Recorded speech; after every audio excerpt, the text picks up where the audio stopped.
She watched her daughter sobbing in the rain, the words still echoing. "We've decided this isn't your home." My heart jolted. That moment changed everything. And the person who ignored us became the one who begged for help. If you've ever been told you don't belong or watched someone you love get discarded, hit subscribe, like this video, and stick around. Because this story is about reclaiming dignity and turning the tables when you're pushed aside. Let's dive in. My daughter Mia was 12. She was bright, full of laughter and imagination.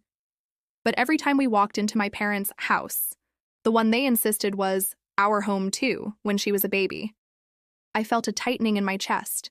Because despite the words, the actions told a different story. My mom's tone would soften when my sister's kids arrived. Her gaze lingered a moment longer when they asked for seconds.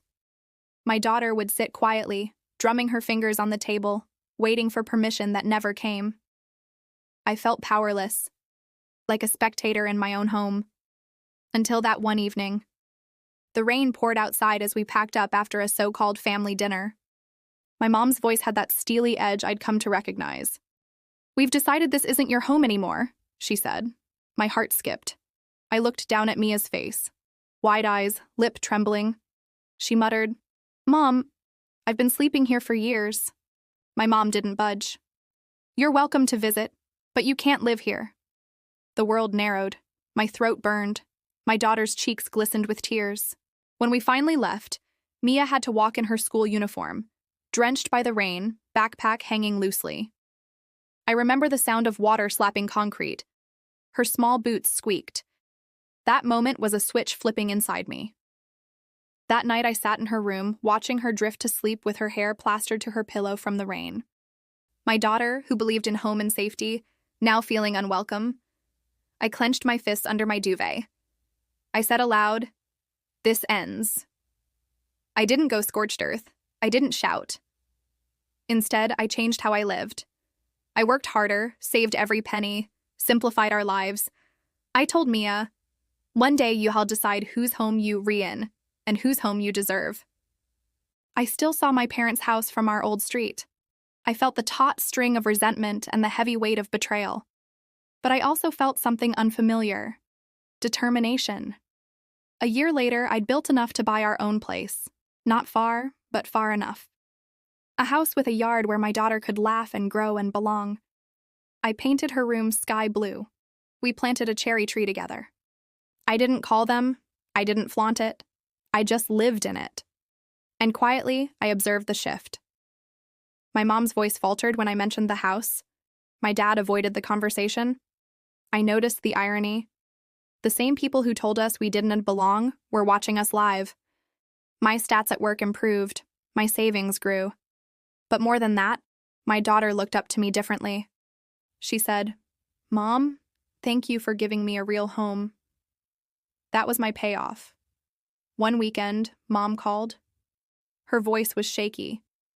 "Mia needs help. She's in trouble at school." That school she said my daughter didn't belong in. I dropped everything and I was there. I signed forms, sat through meetings, held Mia's hand. Afterwards, I paused at the door and replied calmly, "I'm always here for her." My mom's voice caught. "Thank you." I didn't say "you're welcome," I just nodded. Because the injustice wasn't erased. But the power had changed sides. Now I drive past my parents' house sometimes. I see them on the porch, their gaze drifting toward ours. My daughter waves. They don't wave back. Yet. It's not about punishing them. It's about being the safe place for my child. I don't gloat. I simply live. They insisted home wasn't for us, so we built our own. And now, when storms come, literal or emotional, my daughter doesn't stand soaked in the rain. She stands inside, warm, safe. And so do I. Maybe the hardest homes to escape are the ones you're told you belong to. But sometimes you find the real ones when you leave. Justice isn't always dramatic. Sometimes it's simply showing up where you're supposed to, where you're wanted, and daring to believe you deserve it. If this story hit you, drop a comment below with the moment you realized you belonged somewhere else. Like and subscribe if you believe no one should make someone else feel invisible. And share this with someone who, It's been told you done it belong, because a new home might just be the strongest answer. Thanks for watching. Until next time, remember, you deserve your own home.